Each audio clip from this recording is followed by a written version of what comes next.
warahmatullahi wabarakatuh to our lecturer Encik Wan Yusrul Rizal bin Wan Yusof. Let me start this presentation by introducing myself. My name is Siti Fariesya Binti Sudin. In this presentation, me and my other group member will talk and discuss about the Islamic microeconomic. We will explain the four main points found in Islamic microeconomics, which is the first is theory of consumption, second theory of production and cost, third theory of the market and market structure, and the last one is the type of market.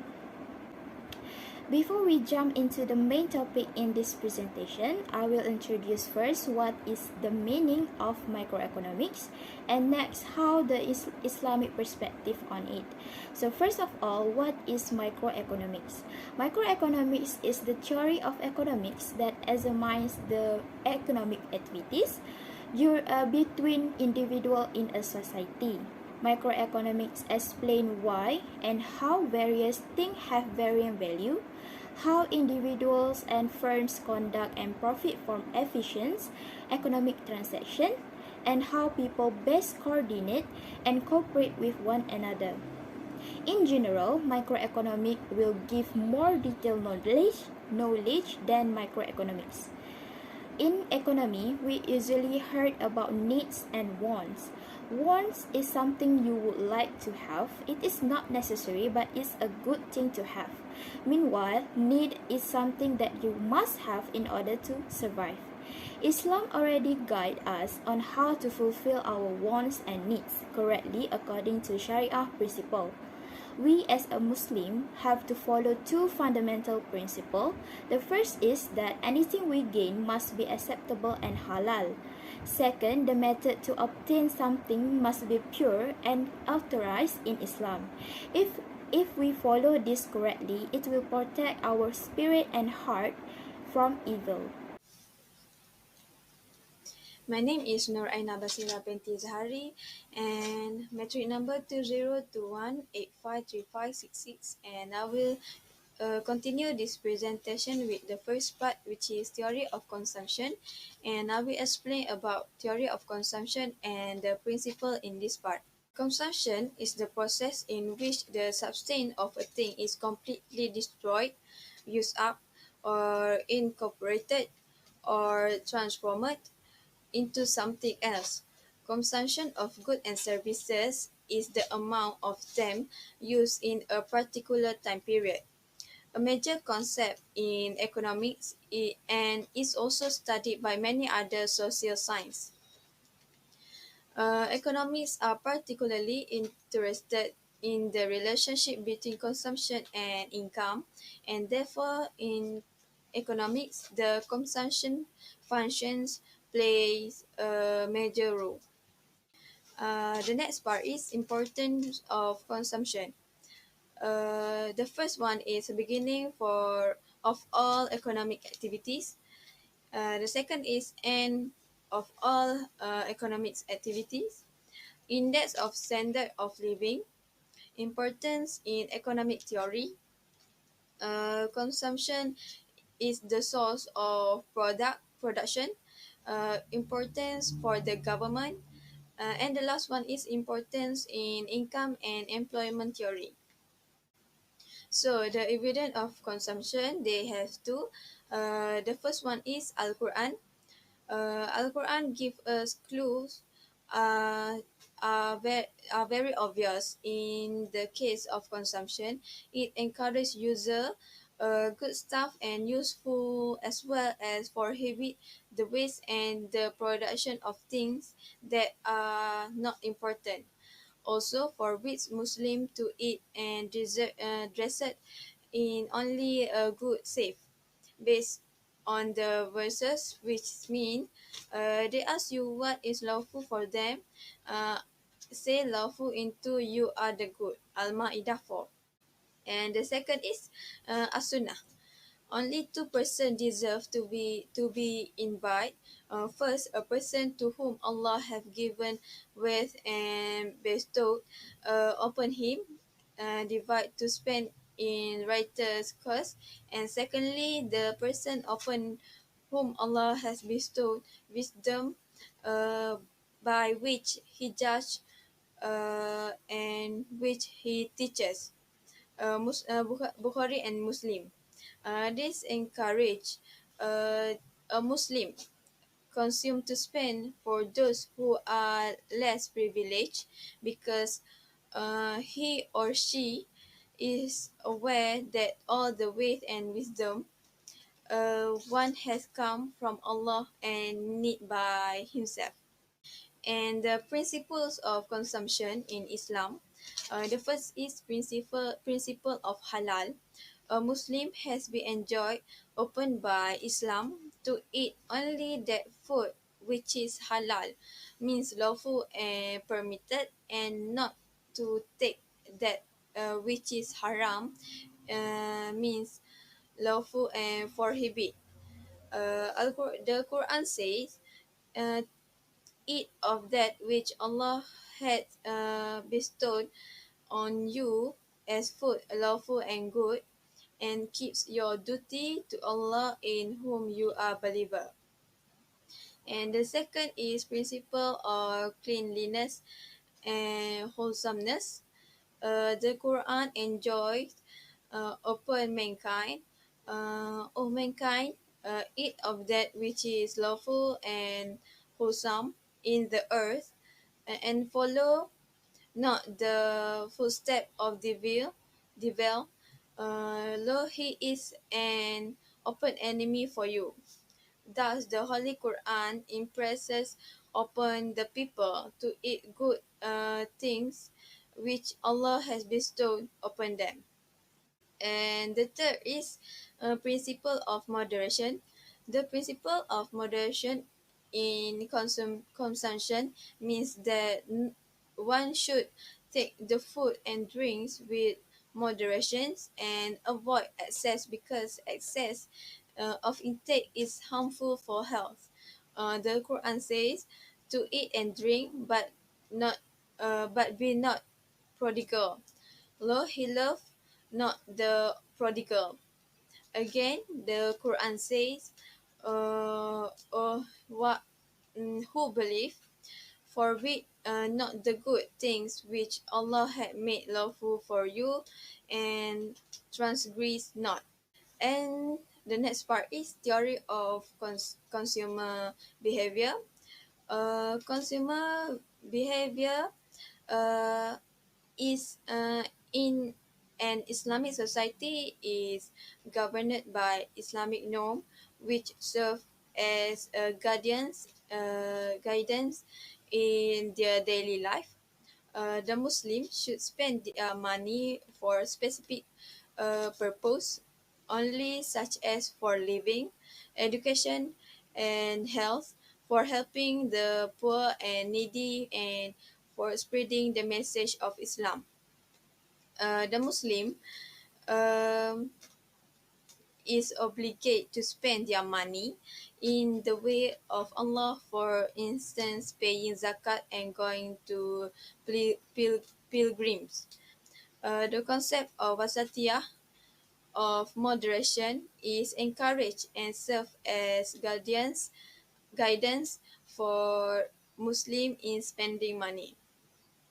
Characteristic um, of consumer in Islam. Design the consumption pattern to please Allah, the omnipotent. The first is gratefulness and act of worship, which is ibadah. And the two ways spending, uh, it is divided in two categories. The first one is fulfills worthy satisfactions or utility, including present and future consumption. And the second is spending the hereafter life induced by iman. There is three. The first is spend in moderation. For example, neither miser nor extravagant. And the second is does not hoard his wealth. He could save and invest and pay zakat. And the last one is consume halal goods and services and ignore haram goods and services. For example, goods beef is halal, pork is haram, services trades export import is halal, and trades halal smuggling. And the next part is past year question. Explain any two principle of consumption in Islamic economy. So the answer is principle of halal. Muslim has been enjoined upon by Islam to eat only that food which is halal and not allowed to take any haram food. And the second answer is principle of moderation, means that one should take the food and drinks with moderation and avoid excess uh, of because excess of intake is harmful for health. That's all for me. Thank you. My name is Fatin Amalin Binti Azizi, matrix number 2021298766. I, as the second presenter, I present for topic 2 in this chapter, which is theory of production and cost. First is the principles of production in Islam. The Islamic economic system is directly directed by Allah Almighty Himself, in contrast to current economic systems that are founded on commonplace philosophy. Under Surah Al-Baqarah, verse 21 and 22, Allah said that, "O you human beings, pray your own Lord, the nourishers who create you and those before you, so that you may fear Him. It is He who made this earth as a bed for you and the sky as a canopy for you. And He caused the rain and creates different types of fruits and comes from it, so that you may consume them as your provision. Hence do not make any co-partner with Him, and you know is better." Principle of production in Islam. Principle of production in Islam has four types of principle. First thing first is Allah determines right and wrong. It should be able to distinguish between what is authorized and what is prohibited, which is halal and haram. God has the exclusive authority to decide what is permissible or illegal, halal, and what is impermissible or illegal, which is haram. No person has the authority to determine what is right, halal, and what is incorrect, haram. The second principle is economic freedom. Each person holds responsible for his or her deeds in this life. An individual has complete freedom to acquire and spend money whatsoever he pleases, as long as he stays within the boundaries of halal and haram. Third is principle of use. The man has been given permission to fully enjoy the blessing bestowed upon him by God within the limits of what is permitted by Allah to be both permissible halal and forbidden haram, as well as bearing in mind that precept of moderation and caution. The last principle is principle of justice. The foundation of Islamic economic system is the concept of justice. In order to close the gap between the rich and the poor, ensures that everyone has access to the necessities of life. Factors of producing and their pricing. It used to be defined as procedure and technique used to turn intangible inputs such as concept, knowledge, and ideas into tangible inputs such as raw material, semi-finished product, and sub-assemblies.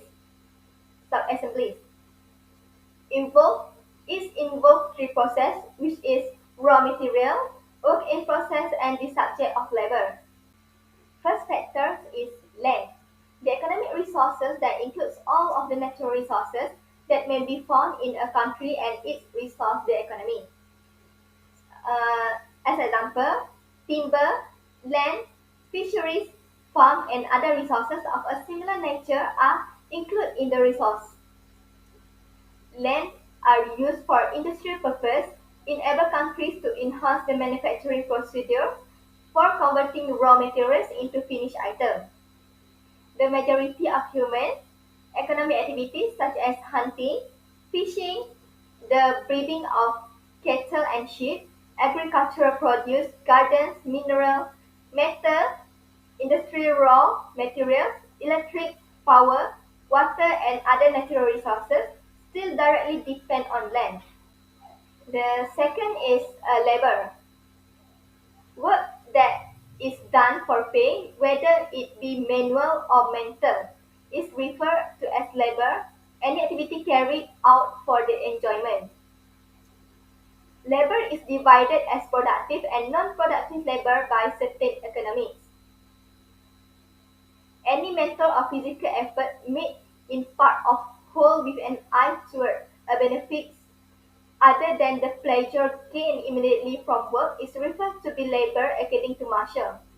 According to Prophet Muhammad, God loves those who work and strive for their livelihood and to such lawful earning of obligatory after the compulsory things like prayer, fasting, belief in God. Adam Smith believed that the labor of both lowly workers and members of the most illustrious social classes, such as sovereigns and with all of its officials in the civil administration, legal system and military forces, was all useless. In modern thinking, any labor is considered productive as long as it's done in order to generate wealth. Third is capital. Capital has two economic meanings. The term for capital can refer to the financial resources that business employ to buy land, natural resources, and other capital items.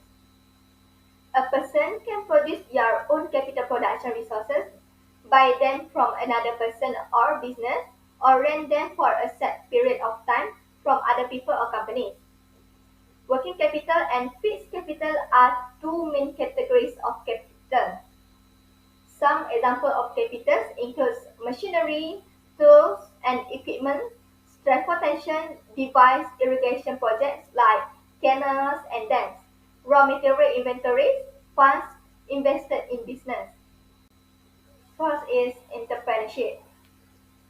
Due to economic resources might remain in the economy and not be converted into consumer products, entrepreneurship is seen as a component of production. Entrepreneurs typically have a concept for a useful product or service and take on the risk of turning economic resources into finished goods. Entrepreneurship was in charge of his own property or workshop, provide his own funding, use his own equipment, organize the operation, and took responsibility for the venture outcomes. The entrepreneur is the one who engage other production companies, pay them, and maximize output at the lowest possible cost. The last one is pricing. Pricing has four types, which is first is implicit cost and explicit cost. Implicit cost is the value of production related input service that are used but not acquired on the open market. Meanwhile, explicit cost is the price of the resources bought for the manufacturing. Second is opportunity cost.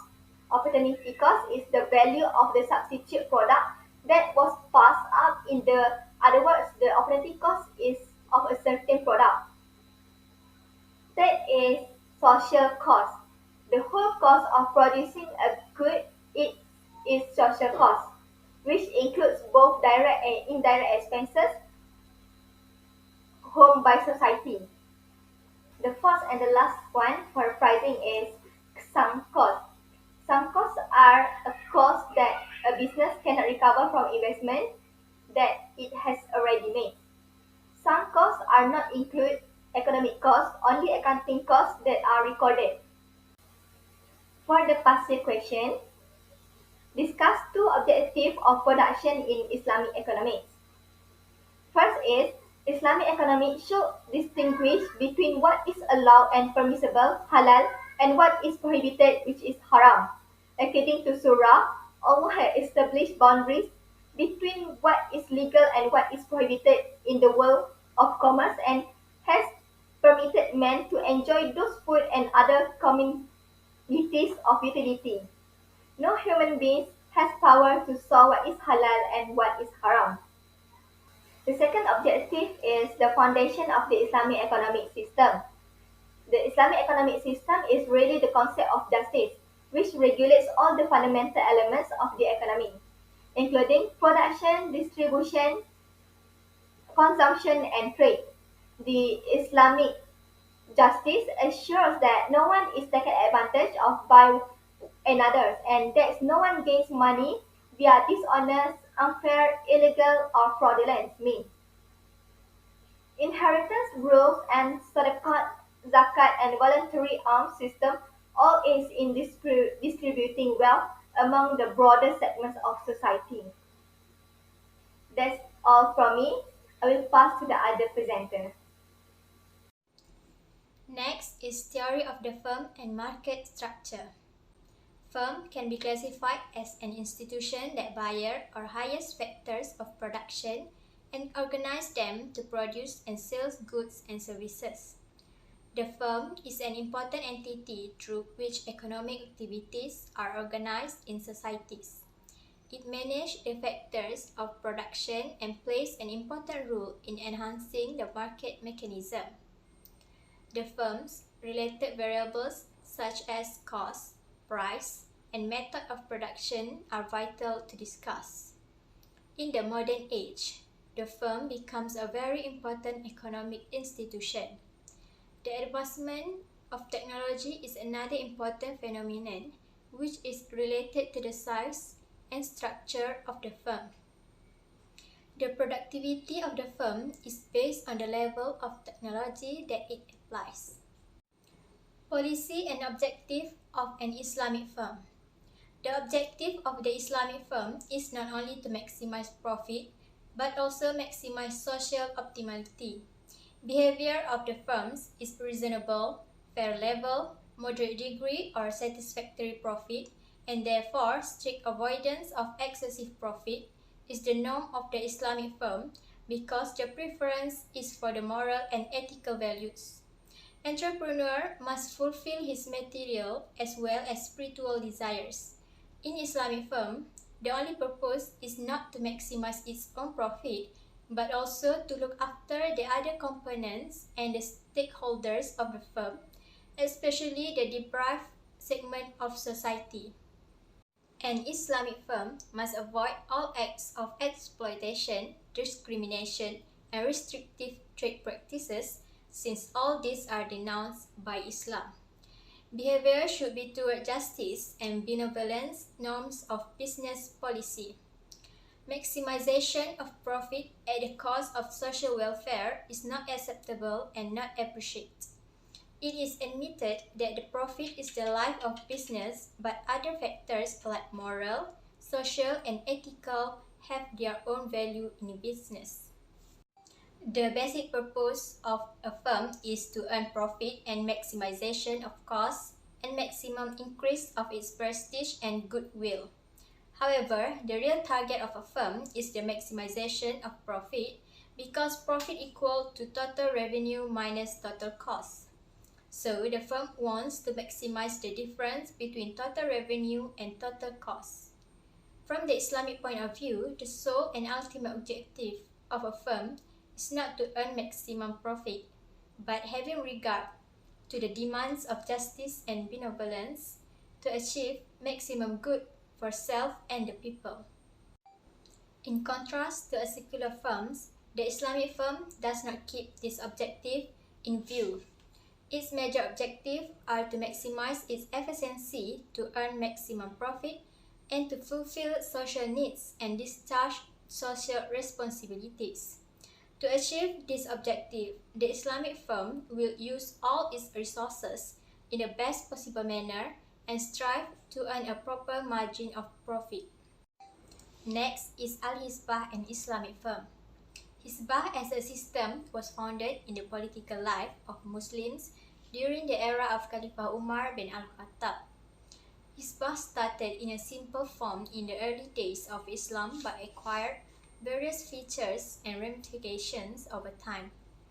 Hisbah is the duty of promoting what is good and preventing what is evil. It is a collective duty or obligation of the Muslim community. Hisbah is a broad Quranic principle that encompasses both the government's responsibilities as well as any efforts exerted by the individual to resolve a conflict. Hisbah encourages the individual to participate and get involved in society as an active agent who is mindful of the problems and concerns of the community where he lives. The principles of Hisbah are controlling, revising, and updating the system of government and administration to enhance the efficiency and effectiveness of services provided to citizens. Other than that, evaluating the performance of the administration and management in weakness and lack of self-error can be resolved and repaired. Measuring the success of government and administration to implementation plans to meet the requirements of the target and meet the desired goals. Detect and identify the problems and difficulties that cause failure, plans of action, and strategies for finding solutions to achieve success. Review of developments and follow the changes to determine the successful implementation of a policy or plan. Next is the necessity of Al-Hisbah in economy. The first one is to manage economic equilibrium, for regulation of supply, for price control, for looking after credit structure, to ensure ownership rights, to look after proper utilization of manpower, and to enhance efficiency in the public sector. Next is present state of Al-Hisbah. Al-Hisbah was existent in some form or other in Muslim countries, so long they were in position of political power. With the fall of Muslim rule, the Hisbah was either ignored or transformed into a pure secular institution. In an Islamic society, every individual holds him to account and tries to save himself from adopting wrong ways and wrong attitude in life. An institution, Al-Hisbah, exists to direct and organize the society according to the values of Islam. Al-Hisbah also responsible for supervising market affairs and eradicates any malpractice that might develop. For past year question, the first question is describe 4 policies of Islamic firm. The first policy is to look after the other components and the stakeholders of the firm, especially the deprived segment of society. Next is to avoid all acts of exploitation, discrimination, and restrictive trade practices. Third is behavior should be toward justice, and the last one is benevolence norms of business policy. The second question is discuss any 3 economic functions of the institution of Hisbah. The first one is to protect the faith. Next is to ensure the welfare of the people in both religious and worldly manners according to the law of Allah. Lastly is to safeguard society from evil and crime. The last point is type of markets. Here I will explain 4 types of market, which is perfect competition, monopoly, monopolistic competition, and last is oligopoly. Then I will also explain as clearly as possible the characteristic of each market. The first type of market is perfect competition. It is also known as pure competition. Represent market in which no single participant has significant market influence over the pricing of homogeneous commodity. The market is taking into account both the party, the buyers and the sellers, so that both benefit and do not lose anything. Example of industry that represent this market is agriculture industry. Next, let's see the characteristic of perfect competition. The first one is large number of buyers and sellers. Many buyers are willing and able to purchase, and many firms are willing to sell and provide the product. Seller must follow the equilibrium price in perfect competition, or otherwise they can be kicked out from the market. Many sellers make easy for buyers to find other substitute goods. Second is homogeneous product. Homogeneous means seller only provides similar product. And the third is equal market share. This means that marginal revenue is equal to marginal cost. This situation makes difficult for seller to lower or increase their price anytime. And the fourth is buyers have full information. Buyers can make comparison between product and choose the best one that can fulfill their wants and needs. And the last one is free to enter and exit. This market involves low cost that people can enter or exit anytime they want. Next, we move on to the second type of market is monopoly. Monopoly shows a market condition with just one seller or provider that provide a certain products. Because there is only one seller, there are no other competitors. A monopolist is free to control the market without competing. The industries that are closely related to monopoly are such as Tenaga Nasional Berhad TNB, Microsoft, Google, and so on. Let's look at some of the monopoly's characteristics. The first characteristic of monopoly is there is only one seller or producer, as I have mentioned before. And the second one is goods have no substitute because there are no other competitors that can provide other goods. Third, there is no need to advertise. This is mean that products that are produced by monopolies are already known by consumer, and also because there is no other competitors that can provide other goods, consumer have no choice but to choose them. Next is that there is no discrimination in the market. All consumer will get an equal price and quality of a certain product. And the last one is market has high barrier to entry. High barrier means that before entering this market, a firm must prepare a huge capital to produce a product that requires the use of technology, which is in a high cost. The third type of market, which is monopolistic competition. This type of market is also known as imperfect competition, and it is in between perfect competition and monopoly. Monopolistic competition represents a market where firms produce similar products but slightly different from each other. For example, in our fast food industry, there are few firms such as Burger King and McDonald's which provide the same goods, which is fast food, but different in terms of their branding, menu range, and so on. Next, we move on to the characteristic that monopolistic competition has. The first one is there are many firms in industry, but the number of firms is not as great as in perfect competition. The high number of firms can influence the consumer attraction. For example, if a consumer is not satisfied with a certain product of one company, they can change to other brands. The second point is the firm produce various products. Firms differentiate their product from other firms' product in terms of their product characteristic, quality, and so on. Here, firms are focused on attracting consumer. For example, there are many toothpaste brand on the market. Which one we choose shows that we are more attracted to the brand. The third one is freedom of entry and exit. In this market also, firms can enter or exit easily because of the flexibility in the market. A new firm can enter and be able to generate profit and experience other benefits. And the last one is that monopolistic firms face non-price competition. Non-price competition is where firms place more focus on product differentiation instead of lowering the price. As I mentioned earlier, firms are focusing on how to attract consumers. The last type of market is oligopoly, which is a market structure that consists of a limited number of firms that have significant control over a certain sector or market.